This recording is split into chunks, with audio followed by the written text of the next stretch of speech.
မိတ်ဆွေကစာအုပ်လည်းဖတ်ချင်တယ်အချိန်လည်းမရှိဘူးဆိုရင် AI ကိုသုံးပြီးတော့မှဒီဟာကိုဖြည့်ရှင်းလို့ရတယ်ဗီဒီယိုအဆုံးထိကြည့်သွားပါအရင်ဆုံး Google ကိုသွားပြီးတော့ရင်ကိုဖတ်ချင်တဲ့စာအုပ်နာမည်ကိုအရင်ရိုက်ထည့်ပြီးတော့ရင်အနောက်က PDF ဆိုတာလေးရိုက်ထည့်လိုက်ပါ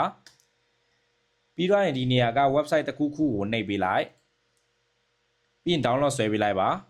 ပြီးတော့ရင် notebook LM ကိုသွားပေးလိုက်အခုကတော့ Gemini notebook လို့ခေါ်တယ်ပြီးတော့ရင်ဒီနေရာမှာကျွန်တော်တို့က create new notebook ဆိုတာနှိပ်ပေးလိုက်ပါဒီနေရာမှာ setting ပုံစံလေးကိုတစ်ချက်လောက်နှိပ်ပေးလိုက်ညာဘက်တောင်ဆိုမှရှိတယ်ပြီးရင်ဒီနေရာမှာ output language ဆိုတာတစ်ချက်လောက်နှိပ်ပေးလိုက်ပါဒီနေရာမှာမြန်မာစာဆိုတာရွေးပေးလိုက်ဒီနေရာမှာကျွန်တော်တို့ရှာပြီးတော့လိုက်ရွေးပေးလို့ရတယ်ပေါ့နော်မြန်မာလို့ထားပေးလိုက်ပြီးရင် save လုပ်ပေးလိုက်နောက်တစ်ဆင့်ကကျွန်တော်တို့ add sources ဆိုတာတစ်ချက်လောက်နှိပ်ပေးလိုက်မယ်ခုနကကျွန်တော်တို့ download ဆွဲလာတဲ့အုပ်ကိုတစ်ချက်လောက်ထည့်လိုက်မယ်ပေါ့နော် PDF version ကိုတစ်ချက်လောက်ထည့်ပေးလိုက်မယ် upload file ဆိုတာတစ်ချက်လောက်နှိပ်ပေးလိုက်ခုနက file ကိုတစ်ချက်လောက်နှိပ်ပေးလိုက်မယ် open ပေါ့နော်